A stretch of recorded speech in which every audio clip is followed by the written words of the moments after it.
So how does the assault bike intervene when it comes to sport? So we just have to clarify that sport as it's defined, we're assuming is going to be some really big physical challenges that are inside of that.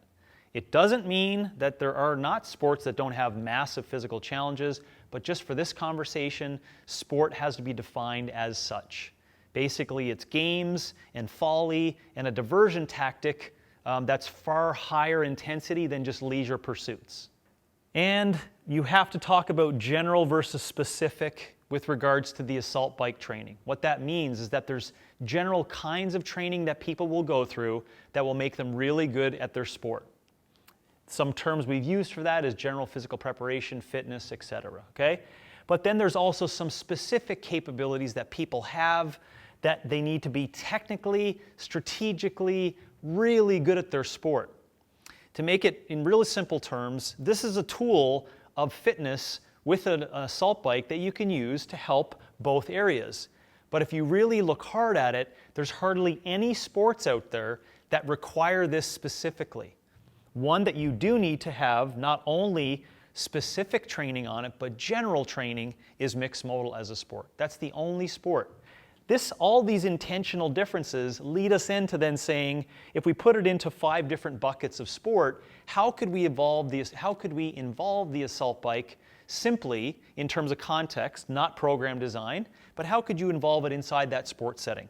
For tactical, I'll include that as being LEO, special forces, fire, emergency services, military combatants, etc. This is not a specific testing element in those areas.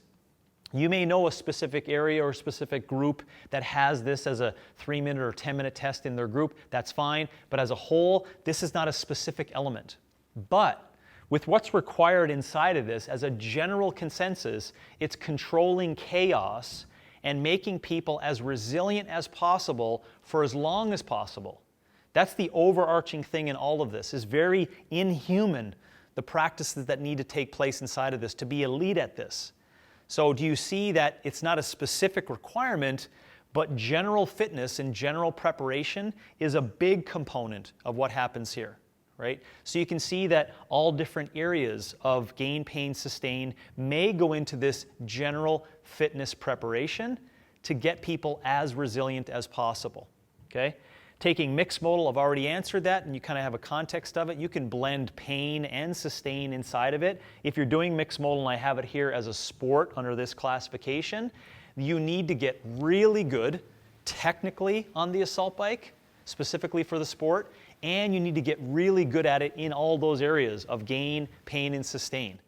Now, there are some arguments around how much time you should be spending in gain and pain relative to the sport. It's a good argument. I don't mind, on the interwebs going back and forth with people on that context.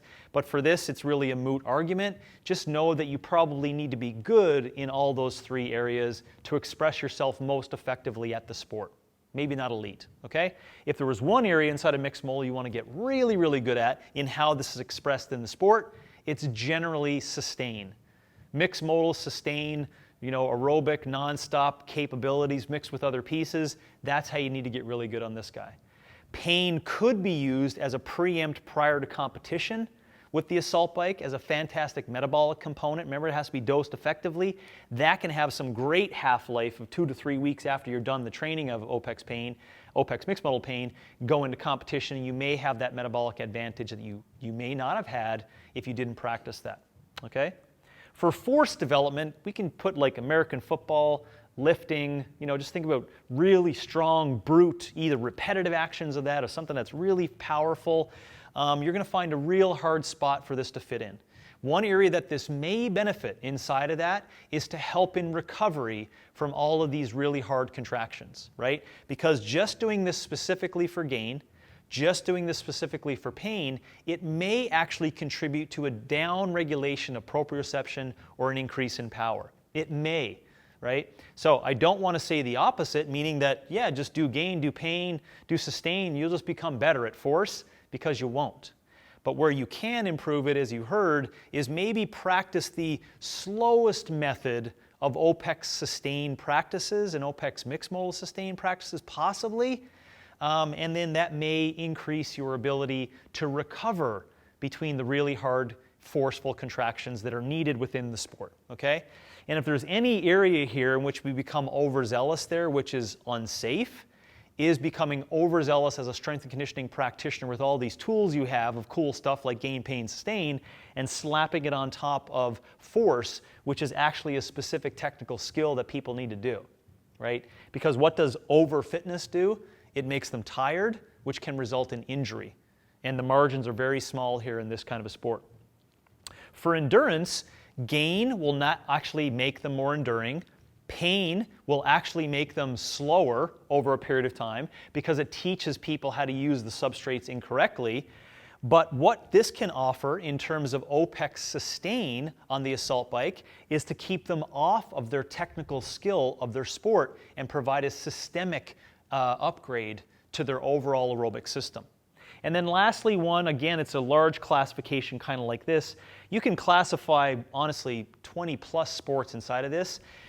Table tennis, badminton, even maybe mixed martial arts or pugilism could kind of fit into there, and maybe I'll have a separate category for that, but dynamic contractions. If dynamic contractions is the large subset of skills that are important, inside of dynamic contractions is readiness, ground contact time, reaction time, proprioception, be able to read the environment. All those things come through practice and an unbelievable essence and an unbelievable CNS that's ready for those specific skills, okay? And I don't want to say that those people are born, but they really have something that exquisitely makes them better than others at those particular areas, right?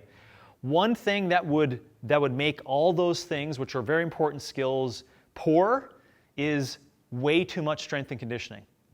Simple. So when people are at the real high technical component of dynamic contractions for their sport, they need to practice those things effectively over time to keep upgrading all of those characteristics. And some general fitness stuff can help that, but most times we do way too much of it. Combative athletes, I'm going to classify them into fighting, mixed martial arts, and maybe multiple different forms of martial arts. Again, this is going to be acting very similar to the endurance model as an opportunity to do aerobic training to recover between the tough contractions that they do. It's quite possible you may be able to do OPEX pain style stuff for people that are inside of that sport and they're just honestly out of shape, because it may create an upgrade regulation of metabolic adaptation. But remember, just by doing pain on the assault bike for those people, you will possibly lower proprioception. So it has to be done in combination with their technical skills at the right amount of time. OPEX gain, probably not going to provide an unbelievable help for those individuals. OPEX sustain, it possibly can be intervening inside for those combative athletes because it can help in recovery between all the intense pieces. So for sport, when we say that, you can intervene the assault bike inside of that for different training. And I hope you gave you a concept based upon the various different forms that we have here and where you can extract some principles on it to see where the assault bike fits in. But first ask, what's the difference between an athlete and a human to understand intention? Really define sport. Are we talking about table tennis or cross-country skiing? Because then you'll be able to layer out exactly the dose response inside of each one, which will then lead you to put it into two buckets. Do they need to have fitness or do they need to have technical prowess of the sport? And then you can figure out per person what they need to work on most. If it's mainly over here and it's in this arena, it may offer you some benefit. If it's largely technical, you can just spin on this puppy every now and then and it'll help you recover between your intense pieces.